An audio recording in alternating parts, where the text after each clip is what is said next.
MBC 경남 바로 시사.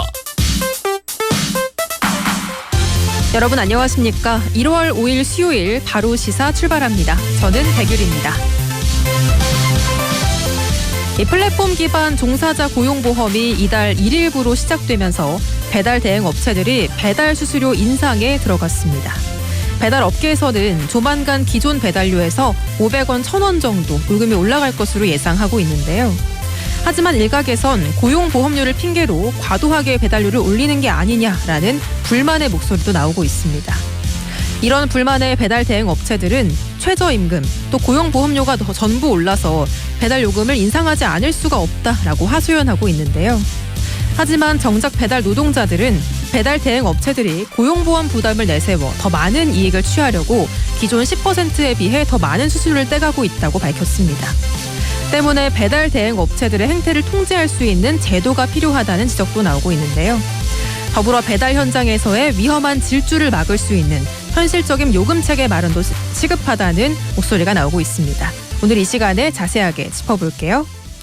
그리고 다양한 정치권 뉴스 정리해드리는 김수민의 콕 준비돼 있고요. 도내 주요 뉴스 짚어드리는 김혜수의 뉴스 똑똑, 마지막으로 세상의 모든 뉴스, 5만대만 뉴스까지 준비하고 있습니다. 잠시 광고 듣고 바로 시사 본격적으로 출발합니다.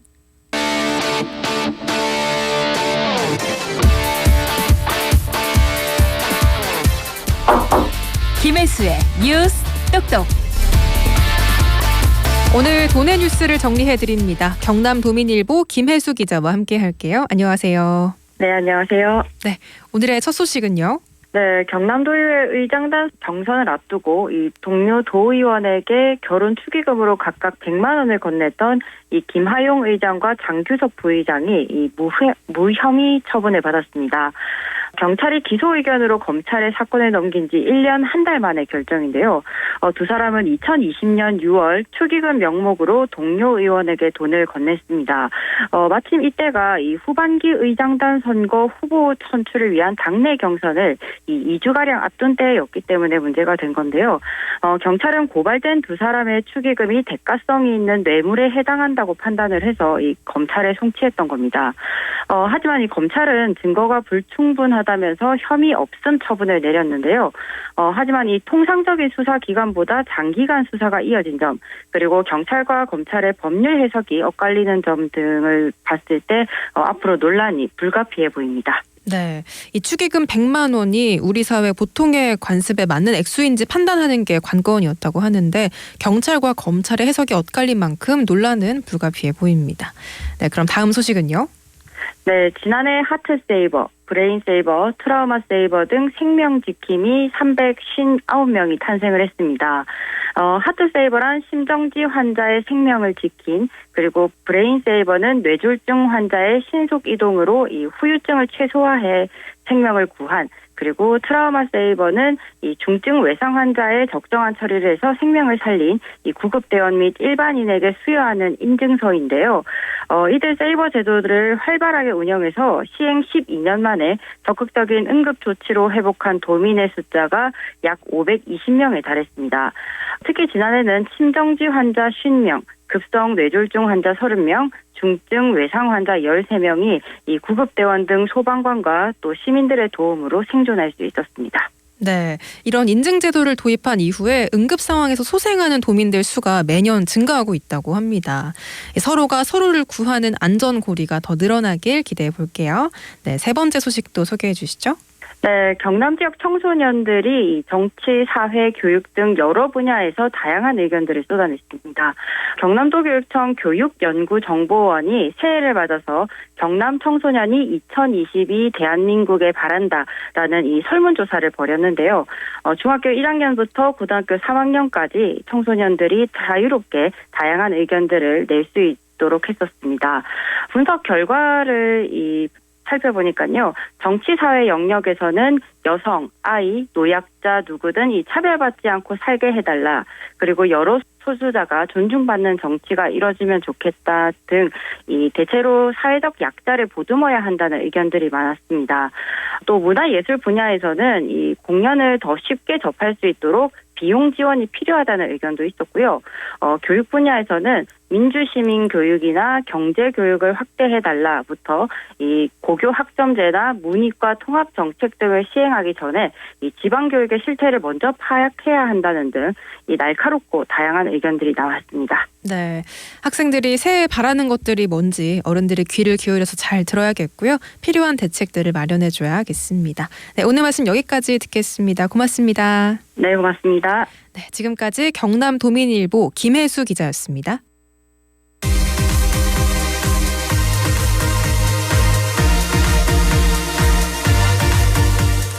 고용노동부가 지난해 11월 6개 배달 플랫폼 업체에 등록된 라이더 5천여 명을 상대로 조사를 했는데요.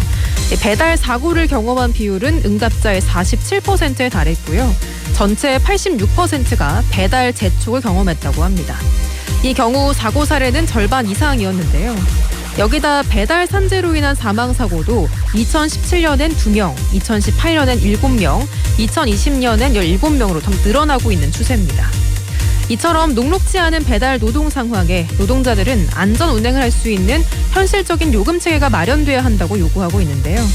오늘은 라이더 유니온 부산 경남지부의 조봉규 지부장 연결해서 자세한 이야기 들어보겠습니다. 네, 지부장님 안녕하십니까? 네, 안녕하세요. 조봉규입니다. 네, 반갑습니다. 반갑습니다. 네, 코로나19 상황이 계속되면서 이 배달 산업이 참 호황을 누리고 있다라고도 하지만 좀 그 이면을 보면은 노동자들의 안전사고도 급증하고 있는 추세이긴 합니다. 지부장님께서는 현장에서 그 위험성을 아마 피부로 체감하셨을 것 같은데 그 위험성이 어느 정도인가요? 아시다시피 그 배달은 속도 경쟁입니다. 그래서 내가 배달을 하고 있는 중에도 계속 실시간으로 주문이 들어오고요. 네, 그렇다면 이제 천천히 달려서는 많은 주문이 들어올 때는 다 소화내기가 쉽지가 않겠죠. 그래서 대부분 이런 급박한 상황에 놓여 있다 보니 주변에서도 잊을만 하면 이제 사고 소식이 한 번씩 들려오곤 하거든요. 네. 그래서 여러 지표상으로도 뭐 사고가 많이 늘었지만 실제로 제가 이제 사고를 주변에서 이제 목격하는 것 횟수도 좀 는 것 같아서 그런 모습들 보면 좀 이제 많이 안타깝게 느껴지곤 합니다. 네. 근데 사실 도로에서 운전을 하다 보면은 배달 오토바이가 좀 위험하게 질주를 한다든지 법규를 위반하는 그런 모습들을 종종 보긴 하거든요. 아마 이 부분은 많은 분들도 공감을 하실 텐데. 하지만 네. 노동자들 입장에서는 안전하게 일하면 돈을 못 번다. 위험하게 일해야 돈을 번다. 이런 또 주장을 하고 있네요. 네, 우선 이 지금 현재 이 배달 대행 쪽 이 업계의 가장 큰 문제는 배달료가 너무 낮다는 게 가장 큰 원인이 돼요. 네. 대부분의 이 배달 노동자들이 기본급이 없이 배달한 건수만큼만 돈을 받습니다. 그리고 그렇게 번 돈으로 오토바이 유지 비용 및 업무에 필요한 모든 경비를 직접 부담하고 있거든요. 네. 그리고 이제 결국 이 생활이 가능한 돈을 벌기 위해서는 최대한 많은 개수를 배달해야 되는데 배달료가 낮아지면 같은 돈을 벌기 위해서 내가 수행해야 되는 배달 개수는 더 늘어날 수밖에 없거든요. 시간은 한정되어 있고 건수는 더 많이 해야 되고 이러다 보니 이제 더 빨리 움직여야 되고 난폭 운전도 결국 발생하게 되는 것이죠. 네, 이 낮은 배달료가 어떤 근본적인 문제다라고 말씀을 해주셨습니다. 이런 가운데 라이더 유니온이 하나의 실험을 했다고 들었거든요. 이게 일상 운전을 했을 때와 준법 운전을 했을 때 뭐 배달 시간이 얼마나 차이가 나고 또 수익이 얼마나 다른지 이런 것들을 실험을 했다고 하셨는데 실험 결과는 어땠나요? 네, 그 작년 6월에 라이더 유니온에 직접 이제 안전운전을 하게 되면 어떤 일이 벌어질까를 실험을 이제 해봤는데 정말 일반 자동차처럼 모든 교통법규 준수하면서 실제 배달을 수행한 것과 그다음에 평상시에 이제 본인 주행 습관대로 평소대로 운전한 것을 이제 비교한 실험이었는데요. 네. 교통법규를 거의 다 준수를 다 하고 배달을 했더니 평소보다 고객에게 이제 음식이 전달되는 시간이 더 늘어났고요. 그다음에 수행한 배달 개수는 당연히 더 줄고 그렇기 때문에 수입도 더 감소한 것으로 이제 결과가 나왔습니다. 그래서 이게 고객이 음식을 더 빨리 받기 위해서 그리고 배달 노동자들이 생계를 유지하기 위해서는 오토바이 운전을 과연 어떻게 해야 되는지를 사실은 역으로 보여준 그런 실험 결과라고 볼 수 있겠습니다. 네. 그 소비자 입장에서는 배달을 뭐 하나 시키면은 보통 3,000원 정도의 배달 팁을 부담을 하잖아요. 네. 근데 이렇게 소비자가 내는 배달 팁이 모두 노동자에게 돌아가는 건 아니겠죠? 네. 배달하시는 분들은 이 배달에 필요한 모든 비용들을 스스로 부담을 해야 되는 상황입니다. 그래서 오토바이 구입 비용, 소모품 교환이나 수리 등 오토바이 유지에 들어가는 재반 비용, 그리고 기름값, 보험료, 또 날씨에 따라서 필요한 우비라든지 방한 의류라든지 방한 장비라든지 이런 것들 일하면서 필요한 이제 모든 비용을 직접 부담해야 되는데 대략적으로 보면 내가 번 수입의 약 30% 수준이라고 보시면 될 것 같습니다. 아, 그렇군요. 이 배달 노동자들은 지금 현행 배달료 체계의 문제를 구체적으로 지적을 하고 있는데 어떤 문제를 가지고 있다 이렇게 볼 수 있을까요? 네, 일단 기본료가 약 3,000원에서 3,500원 수준인데 이게 굉장히 낮은 수준이거든요. 네. 이게 가장 첫 번째 문제가 될 것 같고요. 그리고 기본료에서 거리가 늘어나면 보통 100m당 100원 정도의 금액을 더 이렇게 붙여주기는 합니다. 근데 이 거리 금액의 문제가 뭐냐면 전부 직선 거리로 된다는 거거든요. 네. 그래서 예를 들어 내가 이제 음식점에서 배달 시키신 그 고객님 집까지 가는 동안 산이 있을 수도 있고 이렇게 길이 돌아가야 되는 경우가 있을 수도 있는데 네. 그렇게 해서 실제 이동한 거리대로 금액을 받는 게 아니라 그렇게 가더라도 딱 자로 직선으로 딱 그어서 이 나온 거리만큼만 돈을 받거든요. 네. 그래서 무조건 직선 거리로 받다 보니까 이게 실제 내가 이동한 그 거리에 따른 금액보다 거의 많게는 한 절반 가까이도 이렇게 떨어지는 경우가 발생을 하는 거죠. 네. 그다음에 대단지 아파트라든지 회사 건물, 쇼핑몰 이런 데는 한번 이제 들어갔다가 엘리베이터도 타고 걷기도 하고 이래야 되니까 다른 건물들에 비해서 더 많은 시간을 소요를 하고 시간적인 손해가 또 발생을 하는 배달지라 하더라도 네. 직선 거리 금액 이외에 다른 추가 금액이 대부분 없는 상태거든요. 네. 그 여러 가지 배달 환경에 따라 좀 세심하게 이렇게 금액 산정이 안 된다라는 문제도 있었네요. 네, 맞습니다. 네. 그래서 이제 라이더 유니온에서는 안전 배달료를 도입해야 한다라고 주장을 했는데 이 안전 배달료라는 게 어떤 개념인 건가요? 네. 그래서 이 지금 현재 배달료 체계는 그 배달 노동자의 안전이 전혀 반영돼 있지 않은 요금 체계다라고 말씀드릴 수 있겠고요. 네. 난폭 운전을 하지 않고 천천히 달리게 되면 결국 수입이 감소하고 생계 유지가 어렵다 보니까 결국 이제 속도를 내게 되는 그런 상황인 것이거든요. 그리고 배달료는 그 임금 노동자들이 받는 최저임금의 개념 같은 것조차도 없습니다. 그래서 난폭 운전을 야기하고 그다음에 배달 노동자의 수입을 이렇게 불안정하게 만드는 지금의 배달료 체계를 좀 법제화해서 조금 더 높은 수준의 배달료를 지급함으로써 속도 경쟁을 완화하고 그다음에 배달 노동자의 안전 그리고 나아가서 시민의 안전까지 같이 도모하자는 것이 이제 이 안전 배달료의 취지인 거죠. 네. 그런데 한편으로는 배달 요금이 이제 인상이 되면은 한 건당 수익이 높아지니까 더 많은 수익을 위해서 똑같이 위험하게 운전을 하고 이런 악순환이 좀 이어지지 않을까 하는 우려도 되거든요. 이 부분은 어떻게 보시나요? 네, 맞습니다. 일단 이 배달료가 오르면 욕심내서 더 위험하게 다닐 것이다. 이런 생각은 사실 구더기가 무서워서 이제 장 못 담그는 것과 그런 비슷한 논리가 아닐까 싶은 생각이 들거든요. 지금까지 꾸준하게 이제 오토바이 단속 계속 강화를 해왔고 그것도 모자라서 공익제보단도 수천 명씩 더 이렇게 늘리면서 운영을 해 오면서 오토바이 이 교통법규를 계속 잡고 있는데요. 이상하게도 오토바이 난폭 운전은 줄어들지 않고 오히려 더 늘어나고 있는 상황이고 사망자 또한 계속 늘어나고 있어요. 이것은 오토바이 난폭 운전은 더 이상 이제 교통의 문제가 아니라는 것이거든요. 운전자를 단속하는 단속에만 초점을 맞춰 이 교통의 문제로 보는 것보다는 노동인권의 차원에서 좀 더 이제 다각적으로 접근할 필요가 있거든요. 배달업계에는 이 배달 노동자들을 착취하는 여러 가지 구조적인 문제가 너무 많이 있습니다. 그래서 이 구조적인 부분을 물론 단속도 해야 되고 구조적 부분을 또 개선을 해야 되는 그런 상황이 있는 것이고요. 그 중에 하나가 이제 안전 배달료 도입도 그런 같은 맥락인 것이죠. 네.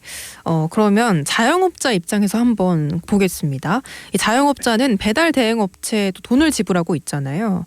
근데 이 기본 배달료가 오르게 되면은 자영업자의 부담으로도 이어지고 이게 소비자의 부담으로까지 이어지지 않을까 이런 우려가 나오기도 하는데 여기에 대해서는 어떻게 보시나요?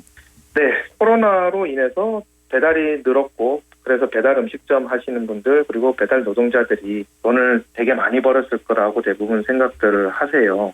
근데 사실상 생각만큼 그렇게 많이 벌지는 않았다라고 말씀드리고 싶고요. 네. 그렇다면 이 코로나 시대의 최대 수혜자는 누구냐? 최대 수혜자는 저는 플랫폼 회사들이라고 말씀드리고 싶습니다. 그리고 최대 수혜자이자 유일한 수혜자가 아닐까 저는 그렇게 생각을 하는데 네. 그렇다고 한다면 배달료가 인상분이 만약에 발생을 하게 되면 그 부분도 플랫폼 회사가 대부분 부담을 하는 것이 맞지 않겠나 그렇게 생각되는 게 이제 제 생각이고요. 네네. 수수료를 음식점의 수수료를 최대한 낮추고 그 지금 취하고 있는 여러 폭리들을 조금 줄인다고 한다면 음식점이나 소비자에게 전가되는 이 배달료 부담이 좀 줄어들지 않을까 그렇게 네. 보고 있습니다. 네. 이렇게 안전하게 일하고 싶다는 배달 노동자들의 요구에 대해서 뭐 플랫폼이든 뭐 배달 대행 업체든 혹은 정부에서든 책임 있는 대책을 내놓기를 기다리고 계실 것 같은데 어떤 조치들이 가장 먼저 마련되면 좋을지 한번 들어보겠습니다. 네, 일단 이 업계 자체, 배달 업계 자체가 이 관련된 법규가 거의 전무하다시피 하거든요. 네. 현재 배달 대행 업체들을 통제하거나 규제할 수 있는 법규 자체가 없는 게 가장 큰 문제입니다. 완전 쉽게 말씀드리면 완전 무법천지로 돌아가고 있다고 말씀드릴 수가 있고요. 뭐 대표적인 예로 면허가 없는 라이더라든지 혹은 뭐 보험이 안 들어있는 이런 오토바이라든지 이런 거를 갖고 배달을 하더라도 배달 대행 업체는 전혀 처벌을 가해지지 않습니다. 그리고 부모 동의서 없이 뭐 미성년자들 10시간 이상 이렇게 노동 착취를 하더라도 전혀 처벌을 받지 않고요. 네. 그리고 그렇게 배달하다가 안전사고가 발생하거나 혹은 사망사고가 발생했을 때 역시 배달 대행 업체들은 처벌을 받지 않습니다. 실제로 이런 일들이 말씀드리는 것들은 다 제가 실제로 일어났던 일들을 말씀을 드리는 거고요. 네네. 이런 말도 안 되는 일들이 벌어지는 이유가 뭐냐 하는 거는 이 그들을 처벌할 수 있는 어떤 관련 법규가 없기 때문에 그렇거든요. 정의당과 이 라이더 유니언이 수개월 동안 이제 논의했어요. 논의를 해서 작년 8월에 라이더 보호법이라는 것을 발의를 했는데요. 네. 지금 국회에 이제 계류가 되어 있는 상태인데 여기 내용이 이제 배달업체를 이제 규제할 수 있는 배달업체 등록제와 그리고 아까 말씀드린 안전배달료, 그다음에 플랫폼 회사들은 이 AI 알고리즘을 통해서 또 노동자들을 이게 통제를 하기 때문에 그 알고리즘에 관한 협약권 등 이런 내용들이 이제 담고 있거든요. 그래서 이런 법안이 이 법안에 좀 관심을 가져주시고 네. 통과시켜주기를 저희는 이제 부탁드리는 그런 바입니다. 네. 이 코로나19로 배달 업계가 호황이라고는 하지만 그 이면에는 또 위험한 질주를 이어갈 수밖에 없는 배달 노동자들의 현실이 있다는 걸 좀 많은 분들이 알아주셨으면 좋겠고요. 또 말씀하신 안전 배달료 도입에 대해서도 적절한 대책이 잘 마련되기를 저희도 바라보겠습니다. 네, 오늘 말씀 잘 들었습니다. 네, 감사합니다. 네, 지금까지 라이더 유니온 부산 경남 지부 조봉규 지부장이었습니다. 네, 여러분은 지금 바로 시사와 함께하고 계시고요. 지금 시각은 6시 30분 지나고 있습니다. 이 시각 교통 상황 이어서 들어볼게요. 배유리 리포터 연결돼 있습니다. 청년의 미래를 책임지는 60년 전통의 마산대학교와 함께하는 교통정보입니다. 먼저 중부내륙고속도로 창원 방향 주의하실 구간이 있습니다. 창녕에서 영산 나대목 부근이고요. 차로를 교대하며 역주행 차량이 있다니 현장 제보입니다. 창원 방향으로 창녕에서 영산 부근 지나신다면 전방 잘 살펴서 이동하셔야겠습니다. 그 밖에 진주 지역은 남강으로 진주 시외버스터미널에서 옥봉삼거리 방향 좌회전 신호 두세 번가량 기다리고 동진로 시청사거리에서 공단 광장 쪽으로 속도가 떨어져 있습니다. 창원 지역은 용지로 창원호텔 3거리에서 시청사거리 방향 정체고요.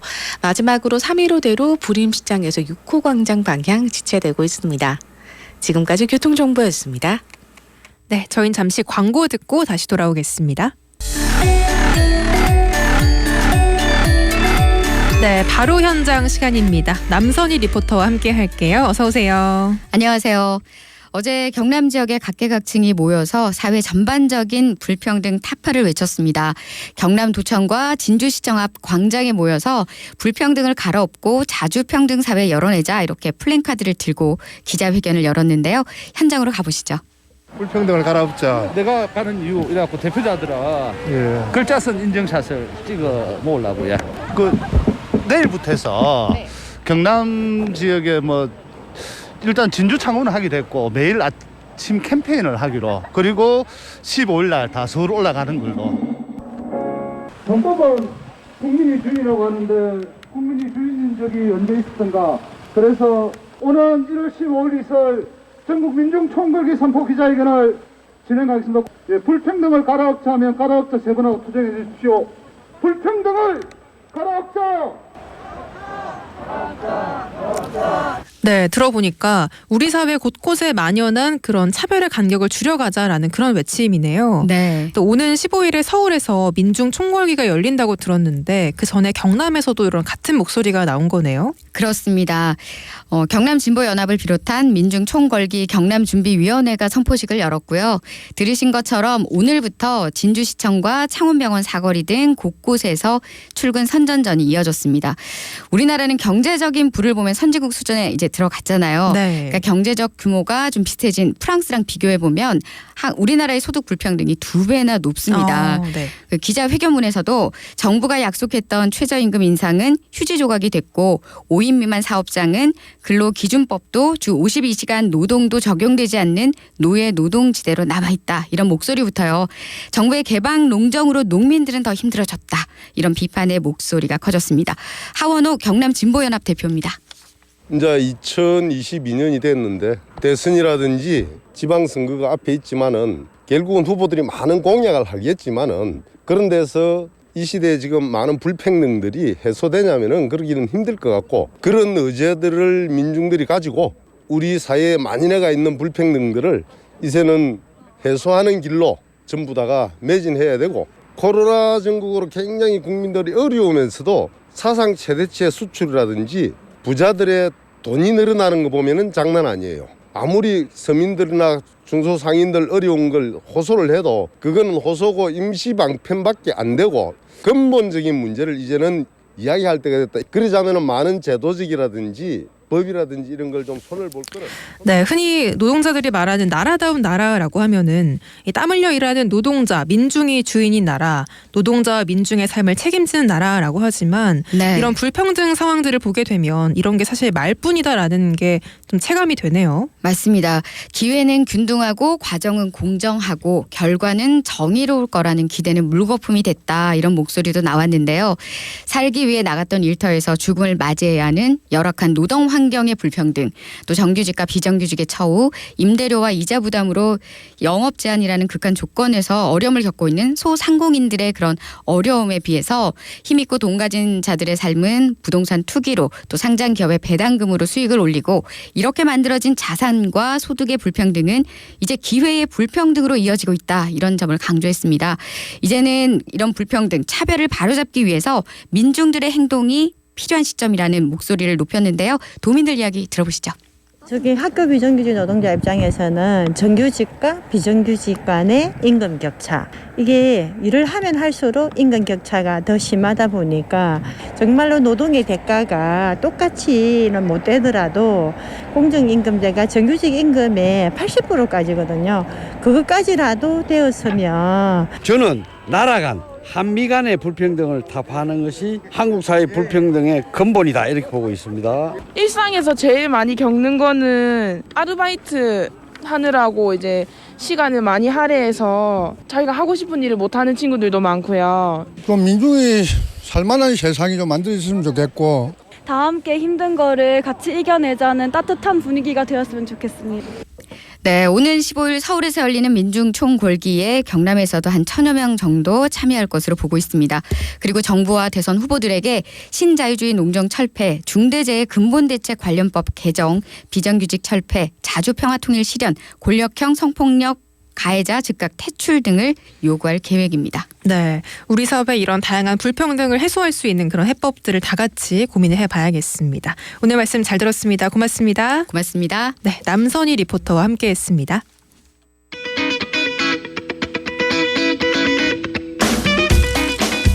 바로 제대로 보는 시사. MBC 경남 바로 시사와 함께하고 계십니다.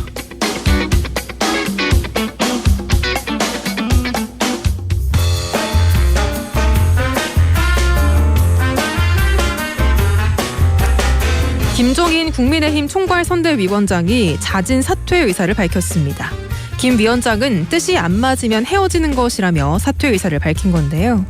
이어 윤석열 후보는 오늘 기자회견을 갖고 선대위를 전격 해산하는 선대위 쇄신안을 발표하기도 했습니다. 한편 더불어민주당이 지난해 12월부터 잠정 폐쇄했던 권리당원 게시판을 다시 열었는데요. 하지만 실명제를 바꾸고 익명 게시글을 삭제한 데 대해서는 이 표현의 자유를 침해하는 과도한 처사란 비판이 이어지고 있습니다. 다양한 정치권 소식 들어보는 김수민의 콕에서 자세하게 이야기 나눠볼게요. 김수민 정치평론가 연결돼 있습니다. 안녕하세요. 네, 반갑습니다. 네, 반갑습니다. 윤석열 후보가 김종인 총괄 선대위원장을 선대위에서 배제하는 결정을 내렸습니다. 윤 후보의 이런 선택을 좌우한 결정적인 요인은 뭐였을까요?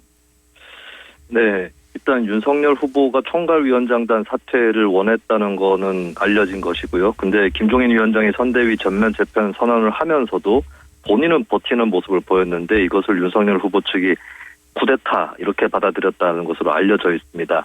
어쨌든 지지율이 하락한 것은 후보 본인의 책임이다라고 인정을 할지라도 특정한 어떤 인사에게 기대 가지고 가는 듯한 그런 모양새를 주고 싶지 않았을 가능성이 높고요. 그리고 김종인 위원장 발언 중에서 후보는 연기를 잘하면 된다라는 발언이 있었습니다. 네. 윤석열 후보가 정치 신인이고 또 여러 이미지 같은 것이 좀 위임을 하는 그런 스타일의 리더처럼 보이는데 그런 리더일수록 결정적인 핵심 사항은 틀어지고 가려는 그런 성향이 거꾸로 있을 수 있거든요. 특히 정치인의 경우는 메시지가 핵심인데 이것을 남이 주도하려고 한다라고 하는 것, 이것을 윤석열 후보가 도저히 받아들일 수 없었다 이렇게 볼 수 있겠습니다. 네, 이 국민의힘 이준석 대표의 거취도 초미의 관심사였는데 이 당내에서 이 대표 책임론이 불거진 상태에서 윤석열 후보가 밀어내기 전략을 취하게 될지 아니면 포용하는 길로 가게 될지 다양한 전망이 나오고 있거든요. 어떻게 보십니까? 일단 오늘 나왔던 메시지를 보면은 포용 전략에 더 가깝긴 합니다. 대표로서 역할을 해줄 것이다라고 하는 그런 취지의 발언을 했는데 근데 거꾸로 보면 윤석열 후보 말고 당 내의 전반적인 환경이 이준석 대표에게 불리하게 돌아가고 있습니다. 대표 책임론이 크게 불거져 있고 또 대표가 사퇴해야 된다는 그런 강경 여론까지 나온 거기 때문에 게다가 이 대표가 김종인 위원장이라고 하는 그동안에 의지해왔던 언덕이 사라진 그런 상황인 것이죠. 그래서 이 대표로서도 좀 버티기 어려운 그런 상황이 된 것 같습니다. 근데 이 대표 한편으로는 대표직 사퇴를 절대 하지 않겠다라고 하는 의지를 피력을 하면서도 오늘 선대위 해체안에 대해서는 어느 정도는 공감하는 태도를 보였거든요. 예를 들면 선대위를 앞으로 청년 중심으로 꾸리겠다라든지 또 윤핵관이라고 지칭되었던 권성동 사무총장의 사퇴라든지 이런 것들을 보면서 이 대표도 어느 정도는 타협의 여지는 또 열어둘 수 있는 그런 가능성이 열려는 있는데 네. 이 대표가 원하는 것을 많이 따내기보다는 현재 상황으로서는 계속 대치를 하거나 아니면 이 대표가 더 양보를 더 많이 해야 되는 그런 국면으로 또 몰려갈 가능성이 있습니다. 네, 이쯤에서 그럼 국민의힘의 갈등의 어떤 구조를 좀 짚어보면 좋을 것 같은데 그동안 정권교체 구호를 내세우던 이런 국민의힘에서 이렇게 윤석열, 이준석, 김종인 삼각 갈등이 불거진 이유가 단순히 각자의 개성 차이가 아니라 국민의힘이라는 어떤 정당의 구조에도 원인이 있다 이렇게도 볼 수가 있을까요? 네, 사실 국민의힘이 박근혜 전 대통령 탄핵 이후로 구조적으로 열세에 처해져 있는 그런 정당이었다가 작년부터 역전에 들어갔다라고 볼 수 있거든요. 그리고 묘하게도 이 역전 과정에서 크게 공헌한 인사들이 윤석열, 김종인, 이준석 이 3인이라는 것입니다. 그러니까 이 사람들의 이니셔티브가 굉장히 강해진 그런 상황인데 근데 이들을 떠받쳐줄 수 있는 당의 질서 이런 것들은 리더십이 공백 상태였다라고 하는 부분이 분명히 있는 것이고 또 이 3명을 놓고 봐도 윤석열 후보는 신입당원인 것이고 김종인 위원장은 외인 감독이라고 표현할 수 있고 이준석 대표도 청년이라는 어느 정도의 한계가 있는 상황이었습니다. 그러다 보니까 사실 새로운 리더십이 태어날 때도 당의 질서가 있어야 됩니다. 해외에서도 지도자 세대 교체가 일어날 때에 그 전에 정치를 했던 사람들이 그 자리를 이양하고 그것이 안정적으로 뒷받침되는 그런 과정을 거치는데 국민의힘의 궁극적인 이 갈등의 구조, 이 문제는 결국에 당의 공백, 리더십 공백에서 비롯된 것이다라고 볼 수가 있겠습니다. 네. 이런 가운데 이준석 대표나 김종인 위원장의 어떤 하차나 공백이 국민의당 안철수 후보와의 단일화라든지 혹은 홍준표 의원의 재등판을 이끌어낼 수 있지 않냐라는 전망도 나오고 있거든요. 이런 것들은 좀 실현 가능성이 있다라고 보십니까? 오히려 이들 인사가 있는 게 단일화에 도움이 될 수도 있습니다. 예를 들면 단일화를 하는 과정에서 이 이준석 대표라든지 김종인 위원장 좀 뒤로 물려달라 이런 요구를 안철수 후보 측에서 해서 그것이 관철되는 시나리오도 있을 수 있는데 거꾸로 보면은 그렇게 활용될 수 있는 카드가 사라졌다라고 하는 부분이 있는 것이고 그리고 안철수 후보가 최근 행보를 치고 나가는 원인은 사실 이준석 대표나 김종인 위원장이 아니라 윤석열 후보 본인의 부진에 달려있기 때문에 이준석 대표나 김종인 위원장이 공백 상태거나 하차했다고 해서 단일화의 가능성이 높아졌다라고 볼 수는 없을 것 같습니다. 네. 그리고 한편으로 김종인 위원장하고 그동안 그렇게 좋은 관계가 아니었었죠. 홍준표 의원은 오히려 등판을 할 수 있을까?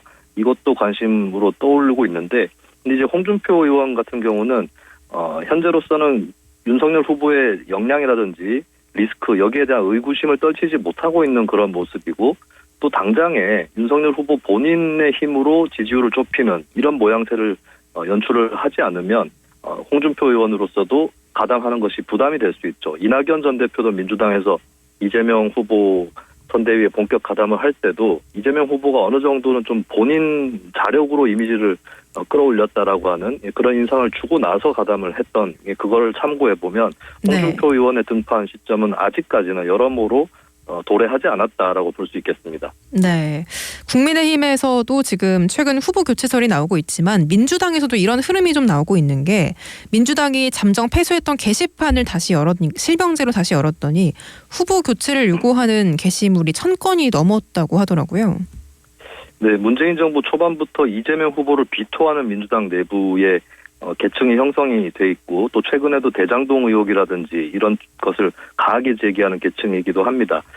그래서 이쪽의 의구심이라든지 불신 이런 것들이 씻기지 않은 상태에서 당내 게시판에 이런 후보 교체 글들이 계속 올라왔다라고 볼 수 있겠고 근데 이게 국민의힘 쪽의 후보 교체론하고 다소 다른 것이 국민의힘 같은 경우는 뭐 홍준표 의원이라든지 당 밖에 안철수 후보라든지 이런 후보 교체 카드가 거론은 되는데 민주당 같은 경우는 그 카드가 거론이 안 되고 또 무엇보다도 이낙연 전 대표가 이재명 후보에게 힘을 실어주는 국면으로 가고 있죠. 그래서 후보 교체론이 민주당 내에서는 대표자가 없는 상태이기 때문에 대선에서의 악영향 이런 것들은 크지 않을 것으로 일단 전망이 됩니다. 다만 이제 당을 앞으로 계속 운영하는 입장에서는 골칫거리가 될 수 있는 그런 문제가 되겠죠. 네, 알겠습니다. 오늘 시간 관계상 여기까지 말씀 듣겠습니다. 고맙습니다. 네, 감사합니다. 네, 지금까지 김수민 정치평론가였습니다.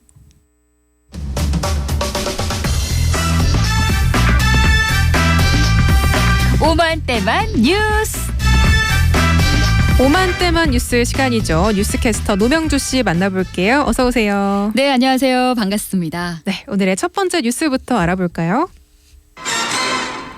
내가 좋아하는 냄새가 난다고요. 네, 여러 사람이 함께 있어도 유독 모기에 잘 물리는 사람들이 있잖아요. 맞아요. 네, 이 미국 곤충학자 댄 클라인 박사는 모기가 어떤 사람들을 더 잘 무는지를 설명하는 중요한 단서를 찾았다고 합니다. 네, 전 사실 모기한테 좀 인기가 없는 편이거든요. 같이 한 방에 있어도 저는 안 물던데. 그러세요? 근데 네. 유독 잘 물리는 사람들이 있잖아요. 맞습니다. 그 네. 이유가 뭘지 궁금했는데 이제 이유를 좀 알 수 있을까요? 알 수 있을 것 같아요. 예, 지난 연구에서 모기는 냄새나는 사람의 발에 끌리고요. 특히 림버거라는 벨기에 숙성 치즈와 같이 고릿한 발냄새에 더 잘 끌린다고 하는데요. 예, 이 치즈의 박테리아는 발가락에 있는 종과도 같다고 합니다. 네. 그리고 또 다른 모기종은 블루치즈 냄새에 잘 끌린다는 점도 확인이 됐고요. 또 나흘간 신었던 양말 냄새에도 모기가 즉시 이끌리는 모습도 관찰을 했다고 합니다. 채취가 많이 나면 모기가 좋아한다 이런 말이 있었는데 일리가 있는 말이었네요. 맞아요. 이 냄새에 좀 민감한가 봐요. 네, 맞습니다. 게다가 사람이 입에서 나오는 그 휘발성 화학 물질이나 피부 박테리아가 생성을 하는 냄새에도 잘 끌리는데요. 흥미로운 점은 그 휘발성 물질 중에 모기가 기피하는 것도 있다고 합니다. 그 박사의 한 동료는 모기에 물려도 면역이 있는 것 같아서 그녀의 피부에서 나는 냄새를 분석한 결과 모기의 후각을 차단하는 화학 물질이 많이 분비됐다고 하네요. 그럼 모기가 좀 싫어하는 냄새를 정확히 알아낼 수만 있으면 모기 기피제를 만드는 데 도움이 되지 않을까 싶네요. 그렇죠. 그런데 그 사람마다 체온과 유전자가 다르고요. 또 각자 사용하는 화장품의 변수가 있어서 이게 좀 쉽지는 않다고 하는데요. 그래도 개발이 된다면 세계적인 히트 상품이 되지 않을까 싶습니다. 네. 그리고 모기가 특히 발목이나 얼굴을 많이 물기 때문에 그 신체 부위마다 다른 휘발성 화학 물질이 있을 것이다라고 전하기도 했습니다. 네, 모기가 좀 고릿한 냄새를 좋아하고 후각에 민감하다고 하니까요. 예. 손발 깨끗하게 씻으시고 강한 향의 로션을 사용하지 않는 것도 모기 퇴치에 큰 도움이 되지 않을까 싶네요. 네. 네, 두 번째 오만때만 뉴스는요. 걱정 마세요. 제가 지켜드릴게요. 네, 크로아티아에서 강아지 한 마리가 조난당한 등산객 곁을 지키면서 목숨을 구한 사연이 전해져서 화제입니다. 어린 강아지가 사람의 목숨을 구했다고요? 예. 어떤 사연이죠? 그 크로아티아에서 생후 8개월 된 알래스카 말라뮤트 강아지가 등산객을 구조하기 위해서 무려 13시간 동안 체온을 나눴다고 하는데요. 그 산악 구조대는 인간과 강아지의 우정과 사랑에는 경계가 없다라는 글과 함께 강아지가 고도의 구조 임무를 수행하던 중에 조난객을 휘감아서 체온을 높여줬다고 SNS에 사연을 올리기도 했습니다. 와, 정말 감동이네요. 네. 그 말라뮤트가 원래 썰매견으로도 유서 깊은 종으로 알고 있거든요. 맞아요. 근데 아직 8개월밖에 안 된 아기 강아지인데 네. 13시간 동안 사람 곁을 지켰다라고 하니까 정말 대견합니다. 너무 굉장하죠. 네. 네. 구조대에 따르면 구조된 사람은 해발 1,800m에서 발견이 됐고요. 30여 명이 수색을 벌인 끝에 무사히 구조가 됐다고 하는데요. 현지 언론에서는 이 강아지는 기적이다라고 그리고 또 강아지는 무사하다라고 전하기도 했습니다. 네, 강아지가 무사한 것도 정말 다행입니다. 네. 앞으로 많은 조난객들의 그런 지킴이로서 멋진 활약도 기대해 볼게요. 네, 세 번째 오만때만 뉴스입니다. 드론 보안관 도와줘요. 네, 여성의 안심 귀가를 돕는 드론 보안관이 영국에 등장했습니다. 그 드론의 이름은 에어로 가드인데요. 인공지능 기술을 사용해서 여성을 대상으로 한 각종 범죄를 예방하기 위해 만들어졌다고 합니다. 드론 보안관이요. 네. 역할이 좀 궁금한데 어떤 일을 하게 하나요? 그 귀가하는 여성이 위험을 느끼면 스마트폰 앱을 통해서 드론을 호출할 수가 있는데요. 그 드론이 자동으로 호출 신호를 추적해서 4분 안에 현장으로 출동을 하게 되고요. 도착한 드론은 탐조 등을 통해서 여성의 인근을 이 주변을 빛을 밝게 비추고 네. 또 열화상 카메라로 현장을 기록하면서 관제실로 실시간 전송을 해서 범행을 막게 된다고 합니다. 그러니까 실시간 녹화도 되고 무엇보다 빠른 시간 안에 도착을 할 수 있다라는 게 좀 큰 장점이 아닐까 싶은데 네. 이런 시스템을 도입하게 된 어떤 계기가 있을까요? 이 시스템은요. 전직 경찰과 민간 항공 전문가로 구성된 프로젝트 팀에 의해서 설계가 됐는데요. 지난 3월 그 마케팅 여성 전문가가 납치되면서 성폭행도 당하고 살해되는 아주 충격적인 사건을 접하고는 이 아이디어를 떠올렸다고 합니다. 그런데 이 사업은 예산이 좀 많이 들고요. 네. 아직 전 세계 어디서도 구현한 사례가 없어서 앞으로 규제라는 그런 장애물의 벽을 좀 넘어야 한다고 하네요. 네, 요즘 전 세계적으로 참 흉흉한 사건들이 많이 일어나고 있잖아요. 예. 사건 이후가 아니라 사건이 일어나기 전에 모두가 안심할 수 있는 그런 대책과 보완책이 더욱더 필요하지 않을까 싶습니다. 네. 말씀하신 드론 보안관의 그런 활약도 기대해 볼게요. 예. 네, 여기까지 듣겠습니다. 고맙습니다. 고맙습니다. 네, 오만때만 뉴스의 노명주 뉴스캐스터였습니다. 저희는 잠시 광고 듣고 올게요. 경남도가 서부 경남 발전의 중요성을 강조하면서 68조 9천억 원 규모의 예산을 투입하는 서부 경남 발전 전략을 발표했습니다. 내일 이 시간에 자세하게 알아볼게요. 오늘 바로 시사 저희가 준비한 소식은 여기까지입니다. 지금까지 제작의 김진철, 기술의 김성하, 구성의 민혜영, 노명주, 저는 백유리였습니다. 내일 다시 뵐게요. 여러분 고맙습니다.